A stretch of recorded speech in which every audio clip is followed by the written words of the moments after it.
Okay, so Tuesday night class, y'all did great. So we did a Dallas side pass, which we all probably needed to work on a little bit. It's a staple. I do want to mention that on the Dallas side pass, we did a couple of patterns to set us up to hit the music. A lot of the ladies are going to think you want to do a one-footed spin when you do a Dallas side pass because California ruined that for everybody. I hope this goes viral. Because Dallas side pass, the reason why it's called Dallas side pass is because it originated in Dallas. And it had nothing to do with a one-footed spin, but it happens to be the most popular way to get into one. So if there is momentum, 1, 2, 3, and 4, the lady can't go up on 1 foot. But that's the way that everybody wanted to do a one-footed spin when they got popular. Now, one-footed spins should not be popular. I'm just telling you they are because everybody wants to do something that they can't do. And so when you do one-footed spins, you ladies would need to be a girl that can go, oh, well, I can turn around on 1 foot like 2 times by myself and have my balance. And if you can't turn around 2 times on 1 foot by yourself, you probably shouldn't attempt to do a one-footed spin in public. You know what I'm saying? Because the guy can't make you do a good one. But when we do a one-footed spin, what happens is the guy goes 1, 2, and slows that down 3, hold 4, and then the lady spins on the spot. So what happens then, she ends up being prepped, but there's no more momentum. So now there's just torsion, which equals a spin on the spot. Does that make sense? But the guys around here, because you live in Texas, they're not slowing you down and having your body come to rest and expecting you to spin on 1 foot. But you guys will experience girls trying to pop up on 1 foot when you lead a Dallas side pass.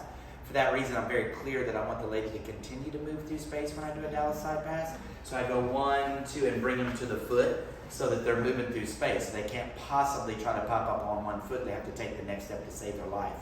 Okay, you with me? So whenever I started this, I did a 1, 2, 3, and 4, 5, and 6 sugar push to an underarm turn, 3 and 4, 5, and 6 to a Dallas side pass, 3 and 4, 5, and 6 to a straight jacket, 2, 3, and 4, 5, and 6, 7, and 8 to close 1 and 2.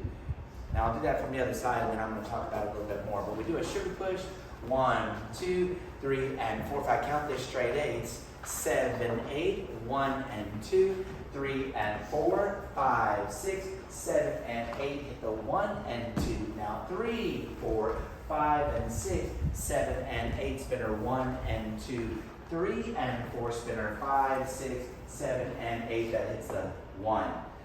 So that last little pattern from close is just an inside spin. But if you start this on the 1 of a measure, you do the sugar push in the underarm turn, it leaves you starting on a 5 for the Dallas side pass, which naturally addresses the 1 of the next measure. So if that happened to be a break starting on a 5, 5, 6, 7, and 8, we could stop that and hit a 1 or even triple it, but it seems like it fits the music better. And then we did the next sequence. Starting on a 3 and with the spinning side pass at the end, it addresses a 1 again later on. We do a good sugar push. You should know how to do that or shouldn't be trying to do this. And then we do a good underarm turn, ladies stepping back, being connected at the end of that, but also being responsive. When we do the Dallas side pass, I like to shake hands on the 1, 2. So I bring the lady to me on the 1. I go back to get her on the 2. So I'm not dangling a carrot, making her take a bigger 2. Instead, I'm reaching back to get her on the 2. And then I'm allowing my hand to ride with her for the next step to the 3, where it comes to rest. So she'll feel a little compression like a sugar push there. So 1, 2, 3. So you'll notice that I caught her hand way back here on the 2, 1, 2, and it rides with her until she's on the foot, but that's where it stops. So it rides with her, and when she gets on the foot, this hand stops, so it creates compression. Now from here, I'm not going to draw a circle, a powered circle right here. She's already got momentum and torsion at this moment. So what I'm going to do is I'm going to lift that, which releases her, and then I'm going to take that down. And I told you guys that when it gets to the 4 and she's facing away, stop drawing the circle. 3 and 4. I don't need to draw any more circle. Most guys are going to draw a circle down and around and make the ladies over-rotate accidentally right there. And instead, what I'm going to do, would you face the camera for me? When she gets to 4, this is where it's step forward on your right.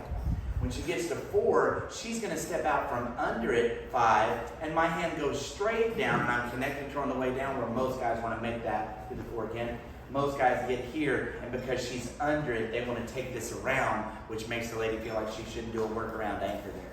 So I'm going to go 1, 2, compress 3, and up 4, and then I just let gravity take it down. When I go into the straight jacket, I give her a lead on the one without a prep. Most guys want to go prep, prep. Don't give the lady a double prep, okay? Just shows that you don't really know what you're doing. So only prep her once. So we give her a 1 and prep her 2. And I'm showing her that hand underneath, so she takes it, 1, 2.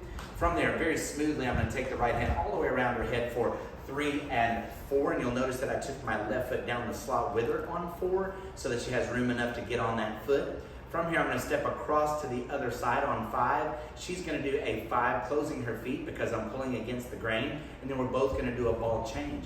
So we go 5, ball change. We both did a ball change there. Mine to the left, hers to the right. Ball change. So ball change, yes. And that's and 6. So if we go back and do that again a little more fluidly, this goes 1, prep 2, 3 and 4, pull 5 and 6. From there, I'm going to do a drop triple. As I pick up my left hand, she's already ready to spin.